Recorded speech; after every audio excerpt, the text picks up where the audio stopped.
I speak the truth without thinking of the ramifications.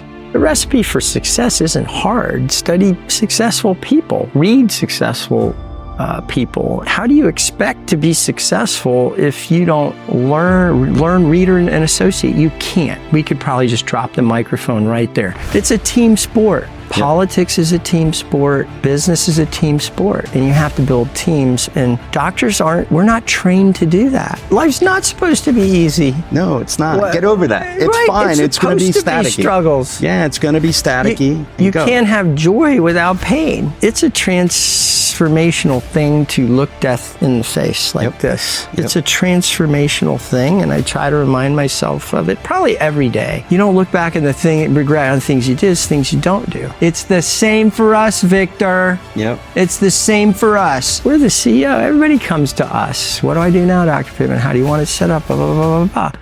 Your business will be that big.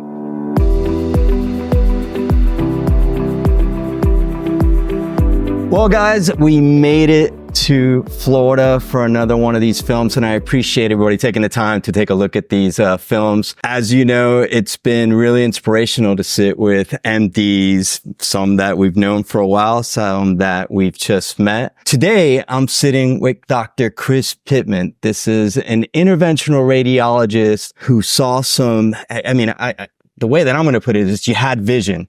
And with the vision comes success. But with success, we learn, we fail forward, we understand what to do, what not to do. Done plenty of that. So that's, really, let's challenge ourselves. Let's talk about, first of all, how many years have you now been transitioning from IR to vein care that you consider yourself? What's your identity right now? What I do every day and what we are focused on is the millions of unaware Americans who suffer from vein disease that they and their doctors don't know about. And it's my personal responsibility to stop that suffering. Good answer. That's what I do. Yeah. See, this is one of the reasons that you caught my attention. We worked together when the venous industry was just kind of like this thing where most folks didn't really know about how to communicate patient care. And you really have always put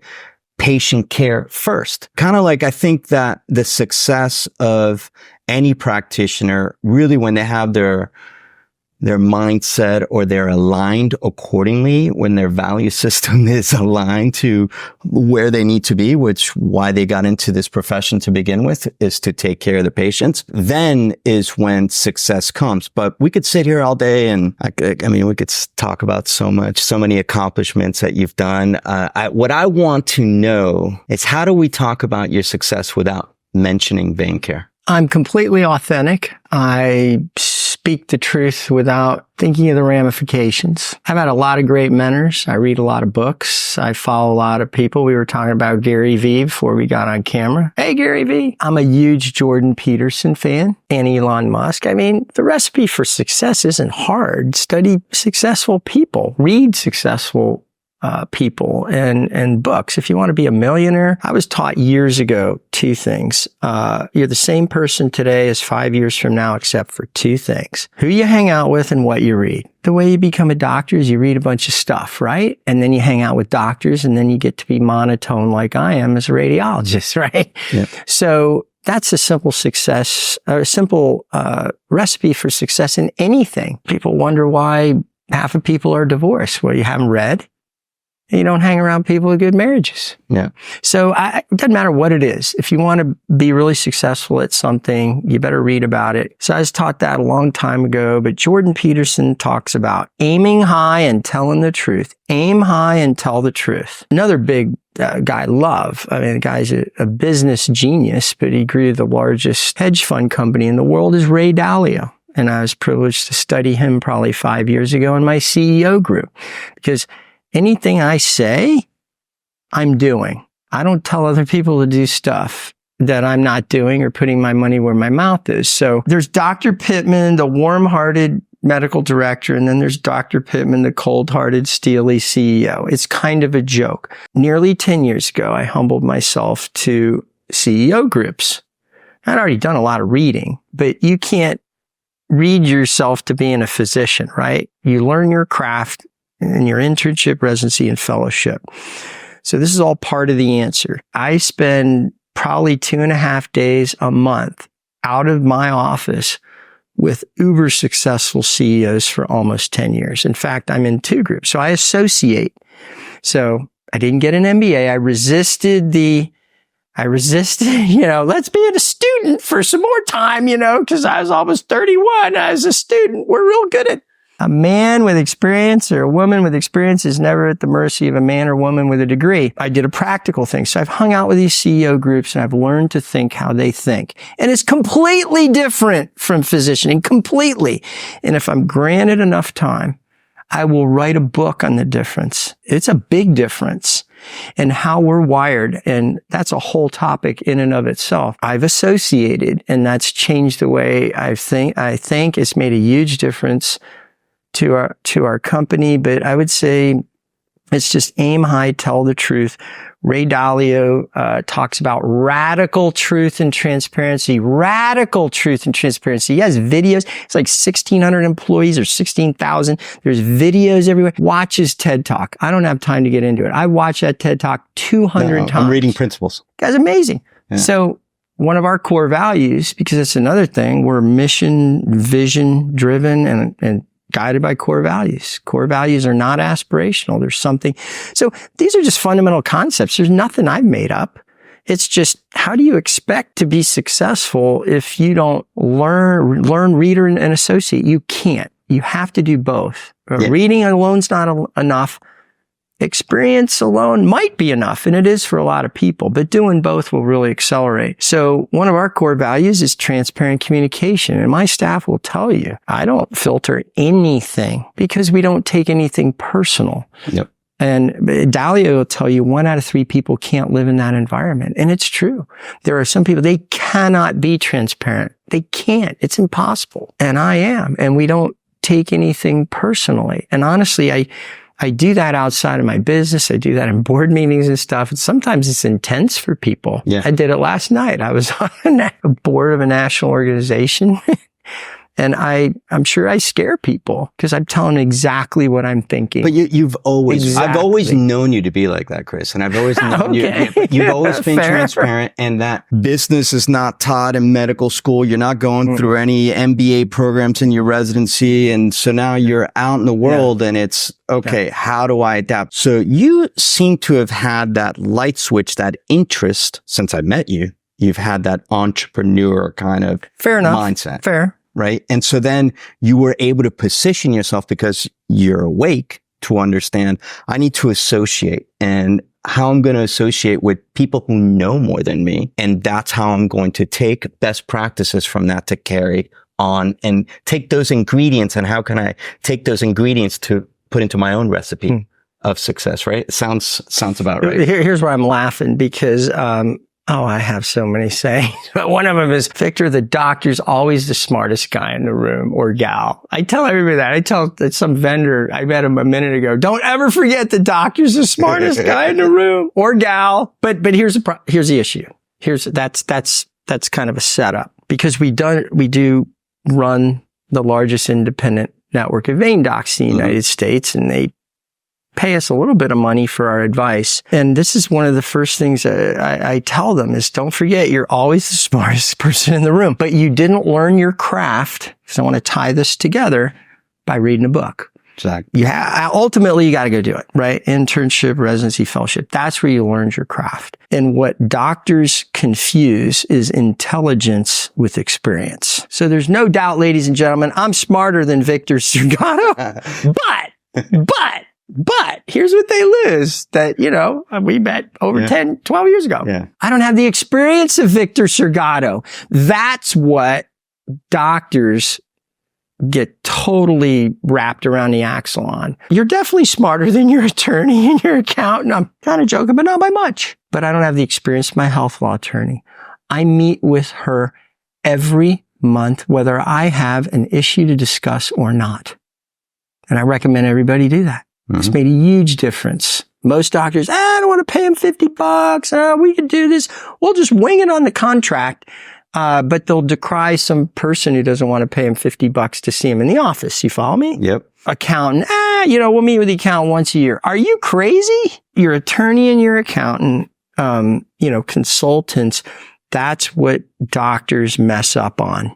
We could probably just drop the microphone right there. Don't mistake intelligence for experience. So they think, I can learn this accounting stuff. Yep. Anyways. Well, I could learn the marketing stuff. I could learn SEO. I could learn SCM. And so the doc ends up knowing about as much as a patient who's been on a Google search. It's not really doctors. It's really kind of people in general don't, really are entrepreneurs or grow businesses. It's a team sport. Politics is a team sport. Business is a team sport. And you have to build teams. And doctors we're not trained to do that. The buck stops with us. We're the CEO. Everybody comes to us. What do I do now, Dr. Pittman? How do you want it set up? Blah, blah, blah, blah, blah. Your business will be that big. So there's a dichotomy between, and then context is important, right? My context is America's choice in vein care. Yep. I'm going to have to do things different than somebody who wants just one office. Understanding people's context, very important. We've done this on our advocacy committee. There's many members of the American Vein and Lymphatic Society. Some of them are academic. Some of them are hospital-based. Some of them are private. Some of them are in a group. They all have different needs and wants and desires. And how do you meet the needs of all those people? So all the docs in their network, they may not be multi-location. They may not want to be. So really defining context is very important. It's not a one size fits all. And that's another question after the joke on you think you're the smartest person in the room. If you could wave a magic wand, what would you be doing right now? Mm-hmm. Most people spend more time, Peterson talks about this, planning where they're going on a vacation or dinner than where they want to be in their life in 3 to 5 or 7 years. I know where every one of the practices in this network, what they want and where they're headed, because I asked them. But most people don't really give themselves the luxury to do that. And I was posed with a question. It's probably how I ended up with my beautiful wife. Check her out. Because I asked her this on our first date. Because I was given a book on personal finance. If you had unlimited time, talent, money, and support from your family, what would you do with your life? What would success look like? Unlimited time, unlimited talent, unlimited money, unlimited support. That's heavy. Here's the issue. Okay, again, we could drop the microphone right now. Most people can't take off the shackles. Hey, guess what? I can be as good looking as Brad Pitt, as talented as Paul McCartney, pick a top doc in venous medicine, pick whatever you want. Is that good enough for you? Because now you've taken all the shackles off. You got to reflect. Do you really want to live someone else's life? Do you want to live what you were placed on the earth to do? Because it's there, but are you willing to follow it? So that's a heavy question, but it's very, very important because a lot of people don't give themselves the latitude to do it. They've never done it. And we don't have enough time to go through the examples of me pulling back the onion layers, getting down to people who are close to me or I'm trying to help with that question. They can't even go there. They've never allowed it. Yeah. Hey, Chris, I want 6 clinics. I'm like, no, Jack, you want what 6 clinics will get you. Yeah, you're talking about outcomes. Tell me what you really want. Well, I want 3 months, on to vacation. I said, now we're getting somewhere. How can you help somebody, or it's like a patient, if you're not completely honest, or someone in a practice? And so that's really important. And getting really deep with that, yourself. Am I living a life of intention? Mm-hmm. Did this just happen to me, or live a life of intention? I'm telling you, a life of intention is amazing. Manifest it. It's amazing. Yep. I agree with you 100%. And I'm a big Peterson fan myself. And for whatever reasons, the obstacles that I see at times in this journey of growing up, being ambitious or not being ambitious or whatever, the culture and how we're all born into some sort of system. We all have our stories. Good parents, bad parents, money, no money, whatever, and everything in between. Self-awareness being the key to being able to reflect. Because one cannot reflect, I believe, unless they can really understand who they are in this journey we call life. I seem to be saying this in every video, but, the obstacle is the way. right? It is. Yeah. Well, Peterson will tell you that. Again, the guy's so worth following. Life's not supposed to be easy. No, it's not. Get over that. It's fine. It's going to be staticky. Struggles. Yeah, it's going to be staticky. You can't have joy without pain. You can't have purity without evil. Yep. You have to have so life's about the struggle. Yeah. It is the journey. There's so many trite sayings that actually turn out to be true. Yep. Right. Like nothing risk, nothing gain. It sounds really easy. I had a doc buddy like almost 10 years ago who sold his concern for $275 million. And he said, Chris, I threw away my security blanket a long time ago. Look at Elon Musk. He's not just smart. People don't study. Man, study history, study political history, business history, any kind of history. He staked all of it. He was one day from bankruptcy in like 2009. They take risks. Yep. But look at the gain. There's probably 1,000 Elon Musk people who didn't make it. Yeah, probably. But the point is nothing risk, nothing gain. Yeah. Risk and reward. it's not this isn't a dress rehearsal, right? Yep. You know, if it's not going to kill you, then why not? As long as you feed your family, want to take some chances. You know, what do they say when you die? You don't look back and regret on the things you did, it's things you don't do. Yeah. To what we were talking earlier. I can't not do the things that I've been compelled to do. Yeah. And you probably remember, I'm a 27-year cancer survivor. That'll change you. Most people think they understand that. It's a transformational thing to look death in the face like this. It's a transformational thing, and I try to remind myself of it probably every day. How grateful you are. Like, I'm super grateful. Look, we didn't know. I got diagnosed 4 months before I was married. Didn't know whether they're going to have kids, and now we can't stop having kids, right? I got 4 kids. I got identical twin boys. They're all fantastic, and we're super blessed. But we all think we have way more time than we do. Oh, I'll get to it.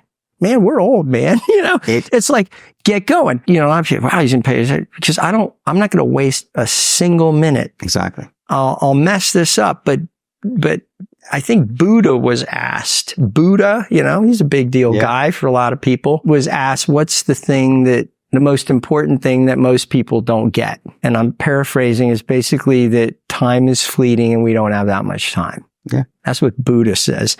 So it is, man. I tell these kids in my office, I said, man, you're going to be like me with a little chicken neck, just like that, man. Your kids, right? Yep. You're going to boom. They're going to be asking for the they're... car keys in 2 seconds. Yep. Life's fast, life's fast. And so make shit happen. It is the ability to, how do you calm down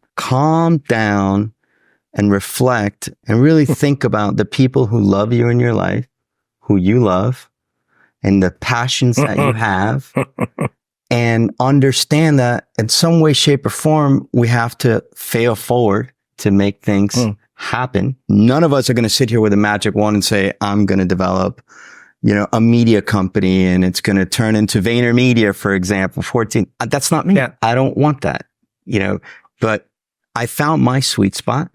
But even then, life is about iterations, especially when this thing called business.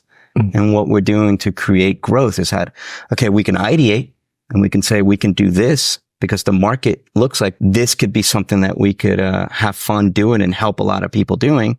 Okay, it takes iteration, and process driven. And what I talk a lot about is less about don't do it for the outcome, be of service, and learn to fall in love with process. And in there we find growth. And in there is when you fail and you still move forward. It's kind of like raising kids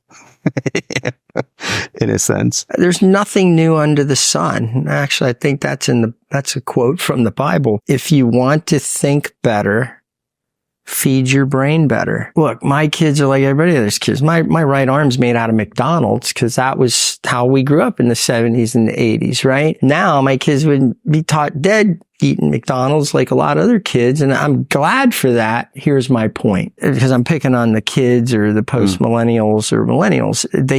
They're not careful about what they put in here. Yeah. And you don't want your kids hanging out we'll tie it all together. You don't want your kids hanging out with bad kids, right? Right. You've done it before. Yep. Like, no. It's the same for us, Victor. Yep. It's the same for us. And if you want to think like a winner and be with a winner, well, by God, read about them and hang out with them. Simple. And your whole attitude's going to be different. Simple. Kind of as a policy guy, I'm a policy wonk. Yep. I've been doing this 30 years in policy, and there's a lot of bad stuff in the medical industrial complex, but I'm usually the most excited in the room because I know where the opportunities are. That's probably the advantage of being in policy is you know where everything's going 3, 5, 7 years in advance. My point is just thinking, the proper thinking. I love this. I love asking this. Most successful business book of all time was written by a doctor, a psychiatrist. Who Moved My Cheese? Ever heard of that book? I can give you the Cliff's Notes right now. Bunch of mice end up going into a big mountain full of cheese. It's all great, because change or die, right, Victor? Dr. John Schubach, he has one on the follow-up to that. Move your own damn cheese. Half of them in there sucking their thumbs. Yep. I hate thumb suckers. Our first core value, go-getter. Yep. Try is a 4-letter word in my office. And you know why? Because I had great mentors 30 years ago introduced to me to a book called The Go-Getter. It's 100 years old. It's publicly available on the internet. 40-minute read. And once you read that, no one makes an excuse to me ever again. About anything. My twin boys asked to read it. They begged me to read it. About 2 years ago, I said, once you do, don't ever make an excuse to me ever again. And it sounds intense. Wow, that's intense, Dr. Pittman. Are you really like that? Yeah, I am. It's a great book. Yeah. It was literally the first one this mentor gave me. Thumbsuckers hate them. Thumbsuckers, nah. Yeah. You are responsible for your own destiny. I love this. Hey, Dr. Pittman, tell me your pain points. I want to help you. What's the biggest problem you have right now? My answer is my CEO will laugh because he'll agree with me. I'm my biggest, can I say it, fucking problem. Yeah. Go ahead, man. Right? Yep. If you have a problem in your company, it's not your MAs. Yeah. It's not your ultrasound techs. It's not anybody. It's you, ladies and gentlemen. It's you. You're thinking wrong or you're doing wrong. And so that's freeing, but that's the ultimate personal responsibility, isn't it? If you have a problem in your practice or your company or your life, it's you. It's not other people. I agree. It's not. And that's just kind of a building block. I kind of laugh at that question. It's like, I got to get better. I'm not getting better quick enough. I got to get out of my own way. And even at my age, which I'm not going to say publicly, look it up. I'm still learning. Yep. But I've cried a lot of tears, wasted 7 figures probably. Yep. And wasted a lot of time. And you know what the best experience in the world is? Failure. Close. Somebody else's. Which is why I go to the CEO groups. Because guess what? You learn. They're all failing. Yep. They're all failing. $30 million companies, $100 million companies. Yeah. $1 million companies. And all the problems are the same. In fact, there's a guy in my CEO group who has like a $40 million Papa John's franchise. I won't use his real name, but I'm like, hey, Jack, I'm in the pizza business. I need to learn more about what you're doing. Because in the end, we are. Because transferring that to the staff, it's like, have you ever eaten in a restaurant? That's what I tell them. Yeah, that's what we do. That's what we do, right? They make appointments, right? They don't show up. They show up late. They show up early. They stay too long. Fixed costs in a practice. You got to keep the tables filled. Practicing medicine is a restaurant. It's a service business. It's no different. And so you got to be efficient with your time. And so that's the other thing that I find, oh man, they want to get paid more and they want to cut their costs. Mm-hmm. That's pretty simple, right? That's kind of unsophisticated because the hard part that most people ignore, let's just talk about doctors and their practice, is managing their time and their staff time. Because that's hard. That's hard because people, we suck. Okay. We're not a nice species. And so building a brand and culture, with a sense of ownership and managing people is the hard part. But you can't grow a business without it. You can't grow a vision without it. Again, just high level. That's what I find the docs are overly focused on. Oh, if we just got paid more. Yeah. Nope. where you been for 50 years? We get paid less and less every year. So what are you going to do? How are you going to respond? So are you going to stay in the cave where there's no cheese anymore? Or to finish off with the description of the book, half of them leave. Yep. And they go find new cheese. You're going to have to change. You have to do it differently. I talked to a practice, been doing it for 20 years. And I'm saying, you know what? If you want something you never had, you're going to have to do something you've never done. I remind myself of that every single day. If you want something you are going to have to think it. By God, have I changed? I change more than any of these kids. How I think, what I put up with, what I tolerate, gas, break, gas, break. Yeah, well, ultimately, you're the North Star in here. They're learning from you. So that consistency is, but let me kind of go back to, let's change gears a little bit, because in this conversation about MDs in the world of business and medicine today, right? You're part of that, 30% that is freestanding practice, doing your own thing. Independent practice. Not many left. Not many left, exactly. As a policy guy, right? And understanding typically what's around the corner, in a sense, what can you share from your perspective? Is it like a 30,000 foot view of healthcare? It could be venous care. How do you see things manifesting? For venous lymphatic medicine, good. For medicine in general, I would say good. Kind of backs up what I said earlier. There's plenty of blue sky, plenty of blue ocean if you know where it is. Yeah. But if you think it's the same as it was when you got out of med school 20 years ago, you better spend a little time studying, right? So the best CEOs, they read. They're voracious readers. Mm-hmm. They have to know where things are going, right? Market force. They're leading a team. They need to know where the next thing. Have you signed up for AI yet? Have you experimented? You don't have to become an expert at everything and thing of the week or thing of the year, but you need to have some rough understanding of it. I gave a keynote at this meeting, and it was basically the future of the specialty, internal and external pressures, and then shifting the argument from over treatment to under treatment. So very briefly, look, venous disease is a public health issue. It affects 75% of us. I mean, there's numbers all over the place in the literature. But I'm going with 75% before you die. I can tell you through the research we've done in our office that 3 out of 4 people that walk through my door from age 20 to 100 have detectable edema. That's the leading cause.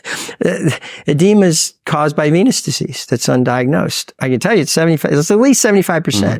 We've done a retrospective and a prospective that's getting ready to be published. Vision correction with lenses and glasses, 64%. Are there as many vein doctors in the country as optometrists and ophthalmologists? Hell no. Yeah. Now, dental disease, 95%. We should be somewhere between. We're really on the steep. We're on the bottom of the curve. My CEO will tell you, vein disease, superficial vein disease is a $500 billion business. It's about $1 billion in the Tampa Bay area. And the only competition we have is between here. Exactly. Right? It's right here, baby. It's not the competitors. There's no competition. Ladies and gentlemen, again, that's thumb-sucking stuff. There's no competition. We're not messaging as a group, but this is what I tell all the leaders in these meetings publicly. We're the problem. We're the problem. We don't message correctly to our patients. And the average practice, because we benchmark, maybe 50% go to treatment. I can tell you many of the people that are going to end up watching this have no idea what their conversion is from a map to treatment. There's a metric on everything in our office except the toilet flusher.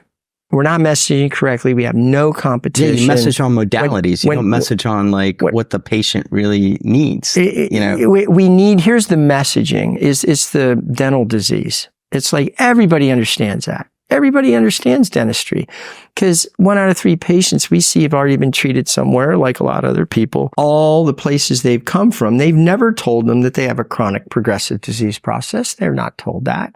They're basically, hey, let's do a bunch of procedures, earn a bunch of money, and then flush a patient. We're making a dent in vein care, but man, can we do a much better job. Much better job. Doctors are short-sighted. They don't see patients having a lifetime value. Completely wrong. Yeah. Completely wrong. They don't see any value on treating lymphedema. where people are swollen. It's like you're a doctor, for God's sakes, but let me keep this terse. There's ROI on it.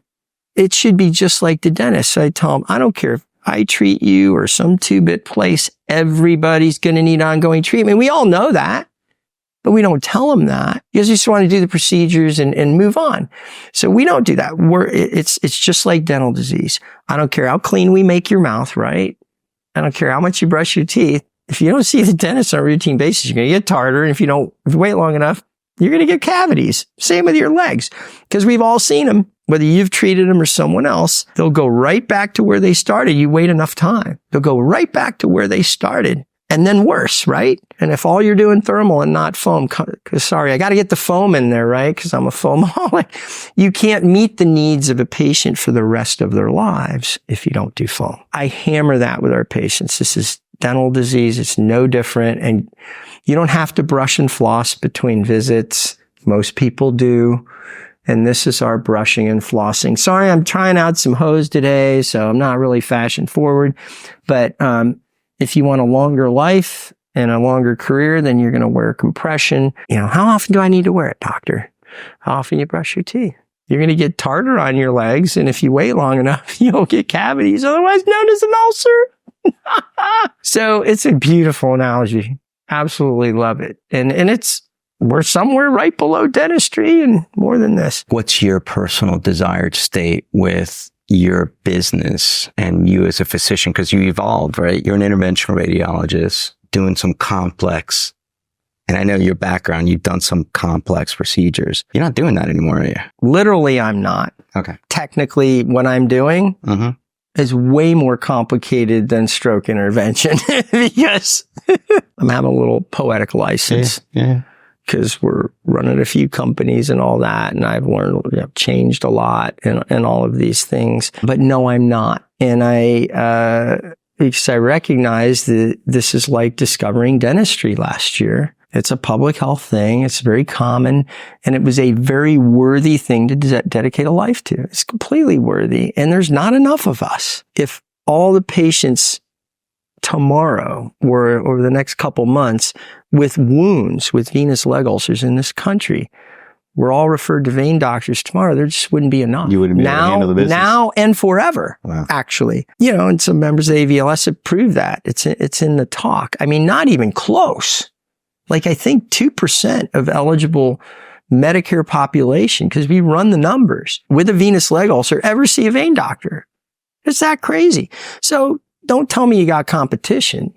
I've been telling medical students who'll listen, or I told this to the IRs I used to work with a long time ago, the young bucks. I'd ask them, there's two things. I said, what IR suffers from, and I'm very public with this on the blogs, is lack of identity, right? Interventional radiology. We're image-guided surgeons. I've been in every organ in the body. I don't care. Name something. I've been in it. I've imaged it. I've intervened on it. But nobody knows who the hell we are because we've defined ourselves with a modality. That's what I said earlier. You communicate with a modality. Don't do that. Yeah. Don't do that. So I went from one specialty that no one knows what the hell we do to one that's even worse, phlebology. That's why that name changed. Thank God. Yeah. Thank God. I was part of that committee where we changed Vein and Lymphatic Society. But IR's at its peril because everybody knows what a cardiologist does or fourth grader or gastroenterologist, pretty easy.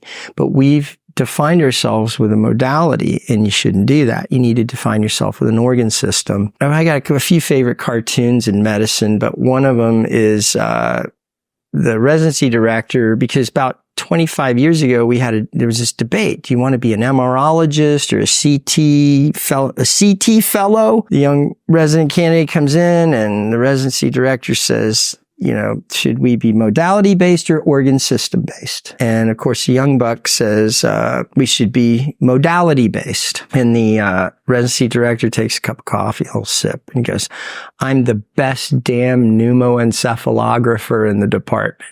Now, for those who don't know what that is, my daddy was the first neurosurgeon in Clearwater in 1963. And CAT scan was only invented in the early 80s, not too long ago. You should look it up. It's like barbaric. You should look, right? That's exactly the word I use. Yeah. They put you in this big thing that you can spin around, okay? And they inject air into your spinal canal. Air. People vomit all over the place. It was bad. And they basically, the contrast with x-rays and air. That's what they were doing before 1980s or angiograms. The point is, don't define yourself with a modality. Define yourself as an organ system. So I'm on the 20-yard line with it. In IR, we're trained to do a lot of things, and they're fun. I mean, they're a lot of fun, but you're a commodity when you do that. And you can't be, by definition, very good at any of them. Now, a lot of us become legends in our own mind. I do enough of this. I'm sorry. If you don't see superficial vein disease every day, like I do, a lot of the true experts, honestly, they're not on DACEs and they're not in academia, because a lot of those folks aren't seeing superficial vein patients every single day for 15 years. They're not. I will say this. There are a handful of people, just make some people happy, because you can put yourself in that category if you like. Handful that could be excellent at arterial work, excellent at venous. Handful, but not very many. Not very many. And again, your chances of being as good or as accomplished as someone who's focused on something, it's pretty low to zero. Get good at something. Like even the guys that have OBLs right now, they're marketing everything. It's noise in the marketplace, right? So I guess I mentioned some names. John Lipman, he's the crazy guy. I'm joking, John. Fibroid Centers of Atlanta. That's all he does. Yep. That's pretty easy to market. It's a pretty big market. But then you have other people locally and otherwise. I'm going to do some fibroids. I'm going to do some. They're just going to chase the money, and they're going to end up making noise with their brand, right? Pick a lane. Yeah. So I've told medical students, if you want to carve out an amazing career, narrow what you do, because we've been told we have a global economy for how long? 40 years? Since I was a kid. We have a global economy. I had a lady fly from Hong Kong last week. Ask my staff. I've had people from Cambodia. Crazy stuff. Which is why you need to be on YouTube and these other things. But we have a global economy. Pick a narrow area and become among the best in the world at it. And then the world is your oyster. The world is your oyster. You'll never be beholden to a hospital, CEO of a hospital, and you can define your own destiny. And not every doctor is going to be employed in this country. Not now, not ever. When I say cash-based services, what comes to mind? How soon? I think you know the answer to these questions. How soon is that going to happen? I think you're setting me up. It happens right now. So it's different from it coming from me than the actual. Of course they are. I don't care how low payment goes. I'll be here. It doesn't matter. Yeah. I'm going to make money. I'm going to help people. It doesn't matter how low it goes. And there, again, study history or be doomed by that. Okay, he's much better looking than me. He's got a little bit of gray hair, but point is, that's not even an argument, dude. My point is, you remember probably about, 15 years ago where they came up with LASIK, right? Mm-hmm. And every ophthalmologist, every one of them was doing LASIK in their garage at $3,000 an eye. Remember? Yep. Okay. Yep. So now they're $200 to $300 an eye, and outfits like LASIK Plus are a machine. Yep. They're doing it. And so there's your destiny. Medicine's volume, efficiency, outcomes, hopefully not in that order. I love that quote. Volume, efficiency, outcomes, hopefully not in that order. It doesn't mean you run a sweatshop. I spend all the time I want with my patients. You can tell people there's no rush here, but we're efficient.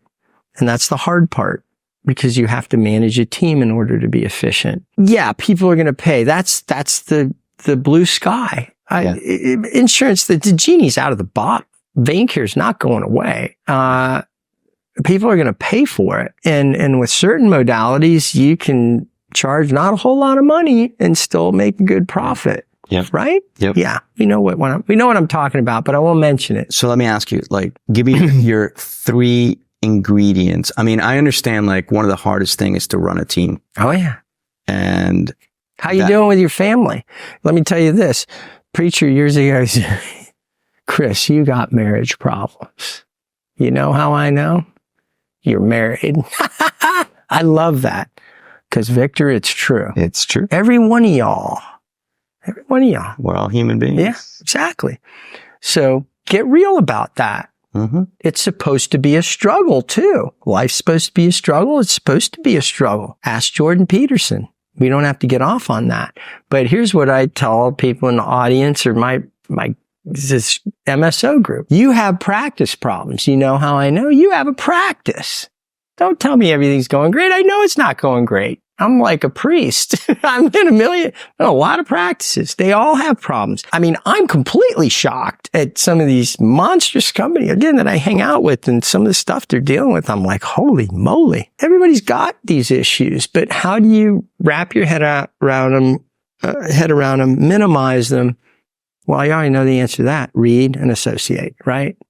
So, I don't know. Did I get you off topic? Because I love that one. It's okay. And have the ability to reflect. We talked about, we said, be self-aware. Pain plus reflection equals growth. Ray Dalio. Yeah, exactly. And also, but I mean, you nailed it when it's like who you choose to surround yourself with. Very important. So important. Don't listen to crap. Don't just listen to stuff on TV. Sometimes I'll see stuff, Netflix and stuff. It's like, well, that's really uplifting. Yeah. You know, they're shooting everybody all the time. There's a limit on that stuff. If you think it's not affecting how you think, you're completely wrong.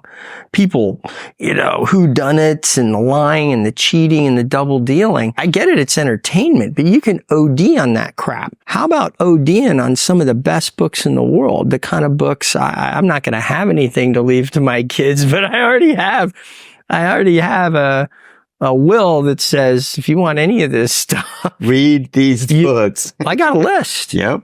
Smart. And it's Think and Grow Rich. Mm-hmm. How to Win Friends and Influence People. Yeah, great books. Go Getter. There's nothing new under the sun. But how many people have read these? Very few. Yeah. They're going to go their whole lives. Really, let's have a funeral for them right now. These poor people are going to go through their whole lives and not read a book. The best return on investment in the world. And again, I'm paraphrasing because I had great mentors.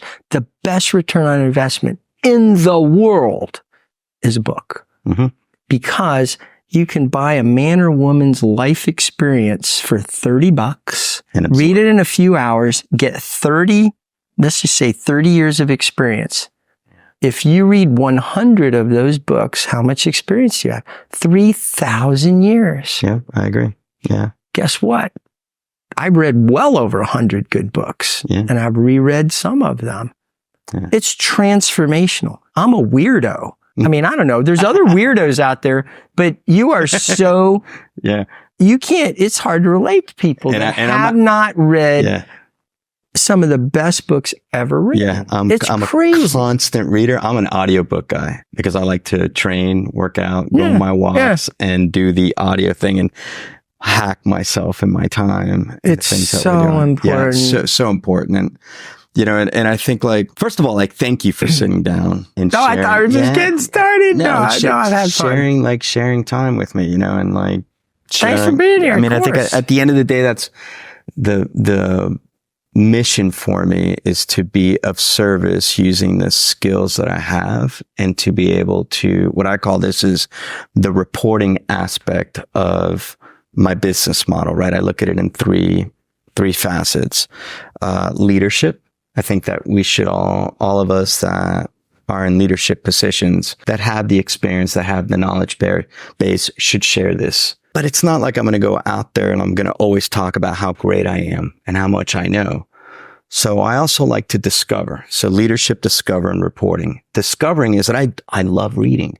I love taking information, going to the podcast, reading the books, and sharing that with my audience. So I do the leadership thing. I discover, but I also love to report. And this is why I'm sitting here with experts, letting them report on what's happening with the market. So I appreciate your time and doing this with me. I appreciate you, man. Thank you so much, man. Man, awesome. Yeah. So thanks, everybody. What a great chat. I really thought we were off, but whatever. Yeah, I mean, it doesn't matter. At the end of the day, I have nothing to hide, do I? Well, that was nothing the point. to hide. I thought the shake we were done. Listen, no, I think like sometimes when you shake hands and you close it, it turns into something else. Guys, I appreciate coming back and taking a look at another one of these short films. I'll see you in the future on the next one. Thank you.